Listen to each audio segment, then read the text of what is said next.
America में जैसा कि आप सभी लोग जानते हैं कि H1 worker, H1 visa holders जो लोग कैरी कर रहे हैं वो बहुत ज्यादा मात्रा में हैं, क्योंकि H1 वीजा ही एक ऐसा जरिया है आपको अमेरिका में सेटल कराने का। मींस अगर आप यहाँ पे अमेरिका में सिटीजनशिप या फिर ग्रीन कार्ड लेना चाहते हैं तो आपके पास H1B वीजा होना चाहिए। लेकिन अब H1B वीजा लेना बहुत ज्यादा डिफिकल्ट होता जा रहा है। मींस H1 वीजा जिनके पास है उनका वीजा भी आगे जाके एक्सटेंड होगा कि नहीं होगा, जिनका लॉटरी में नाम आया था उनके साथ भी अब चेंजेस आ रहे हैं कि अब वो लोग अमेरिका आ पाएंगे कि नहीं। अमेरिका में जितने लोग H1B अप्लाई करने वाले हैं 2026 में, उनके लिए भी अब रूल चेंज हो चुका है। तो आइए आज की वीडियो में हम लोग सारे बदलाव के बारे में, जितने भी H1B वीजा रिलेटेड आपके बदलाव हुए हैं उससे रिलेटेड आज हम लोग इस वीडियो में बात करेंगे। तो मैं हूं आपकी Shipra, welcome back to my channel. Channel को सब्सक्राइब करना, अंत तक देखना, और अगर वीडियो अच्छी लगे तो कमेंट में जरूर आप लोग कमेंट करना। तो स्टार्ट करते हैं। H1B वीजा होल्डर, आप सभी लोगों को पता है कि हर साल 85,000 लोग अदर कंट्रीज से अमेरिका आते हैं। 7%, जिसमें से हर कंट्री को इतनी पॉपुलेशन 7% हर कंट्री की अमेरिका में आती है। पहले क्या होता था, लॉटरी बेस H1B वीजा मिलते थे। जितने भी हाईली स्किल्ड प्रोफेशनल जो लोग होते थे, जिन्होंने कोई सर्टिफिकेशन किया हो या ट्रेनिंग की हो या फिर कंपनी के थ्रू वो लोग सेलेक्ट हुए हैं अमेरिका के लिए, उन लोगों को अमेरिका बुलाया जाता था। अब क्या है, अब अमेरिका में लॉटरी सिस्टम खत्म हो चुका है। मींस आने वाले टाइम में अब आपका जो H1B वीजा लगेगा वो वेजेस बेस लगेगा। मींस अब ये देखा जाएगा कि आपकी सैलरी कितनी है, उस सैलरी से आपकी प्रोफाइल को जज किया जाएगा। एग्जाम्पल, अगर आपकी सैलरी 150K से ज्यादा है और 2026 में 150K से ज्यादा जिन कंपनी ने उन लोगों ने अप्लाई किया हुआ है, जिन्होंने उन्हें 150K से ज्यादा सैलरी ऑफर की है, तो उन लोगों के चांसेस ज्यादा हैं सेलेक्ट होने के। लेकिन बात आती है जिनके पास ऑलरेडी H1B वीजा है, उनका क्या? उन लोगों के लिए भी नया रूल आ गया है कि पहले आपकी अगर जॉब चली जाती थी तो आपको टाइम मिलता था, बट अब 60 डेज के अंदर अंदर आपको अपना H1B ट्रांसफर दूसरी कंपनी में करवाना पड़ेगा।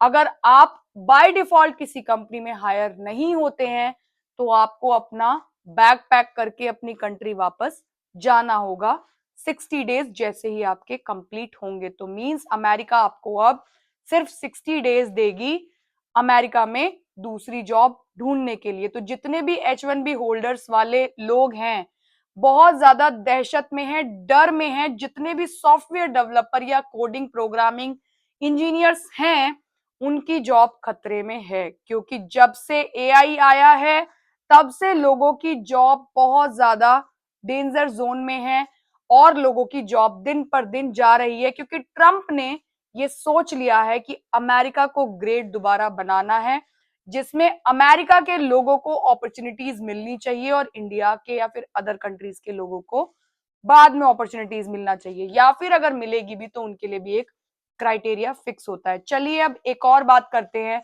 H1B होल्डर जब भी एक्सटेंशन कराता था उस टाइम पे आपको इंडिया जाके वीजा स्टैंपिंग लेने की जरूरत नहीं होती थी। आप किसी आसपास के अदर कंट्रीज में जाके भी अपना वीजा एक्सटेंशन करवा सकते थे या फिर अपॉइंटमेंट ले सकते थे, बट अब फिलहाल आपको इंडिया जाके ही अपना एक्सटेंशन कराना पड़ेगा, जिसमें आपका इन पर्सन इंटरव्यू होगा। पहले आप लोगों का ड्रॉप बॉक्स चलता था जिसमें आप लोग अपना एक्सटेंशन की फाइलिंग कॉपी, एम्प्लॉयमेंट लेटर, ये सारी चीजें आप लोग ड्रॉप बॉक्स में डाल के अपने घर में मजे कर रहे होते थे और आपका 15 से 20 दिन के अंदर अंदर आपका वीजा एक्सटेंड हो जाता था। बट अब इन पर्सन इंटरव्यू हो रहा है जिसमें ये टारगेट किया जा रहा है कि आपको दोबारा अमेरिका नहीं आने देंगे। तो आपके इंटरव्यू में आपसे उसी तरीके के क्वेश्चंस पूछे जा रहे हैं।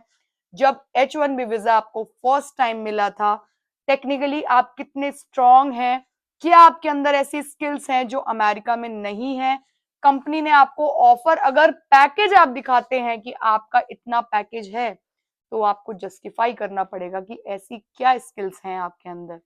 तो ये चेंजेस भी H1B होल्डर्स के लिए आए हुए हैं।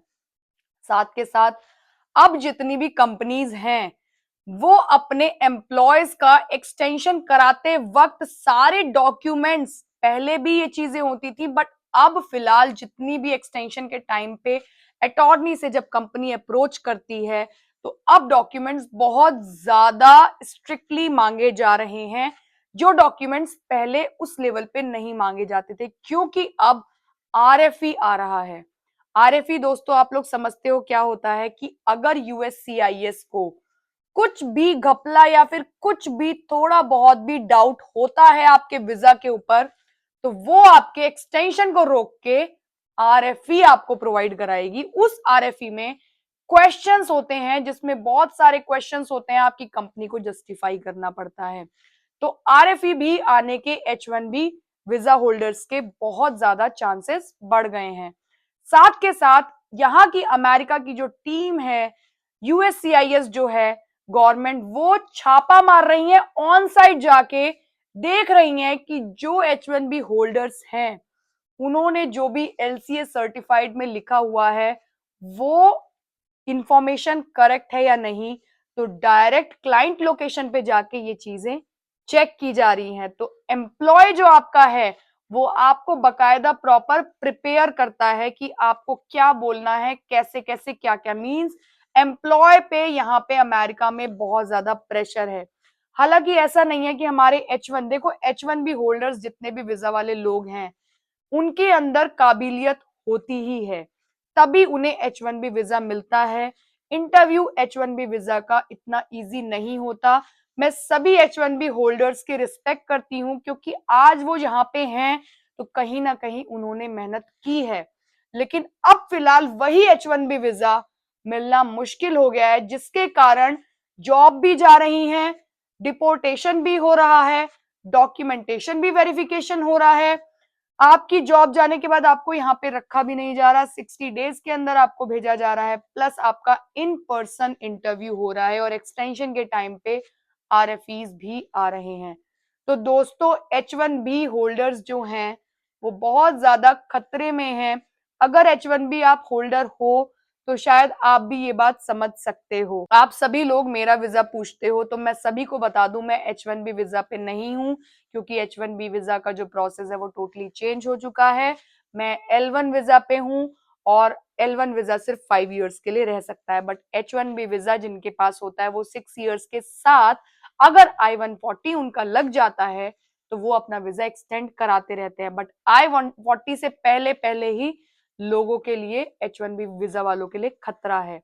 तो होप आज की वीडियो आप लोगों को समझ आई होगी। जितने भी बदलाव थे H1B वीजा से रिलेटेड मैंने इस वीडियो में डिस्कस किए हैं। आप लोग मुझे बताना कोई पॉइंट छूट गया हो तो कमेंट बॉक्स में, मैं शायद दोबारा वीडियो बनाऊं। तो थैंक यू सो मच। कल एक नई वीडियो नई इंफॉर्मेशन के साथ मिलेंगे। लाइक करो, शेयर करो और सब्सक्राइब करो मेरे चैनल को। बाय।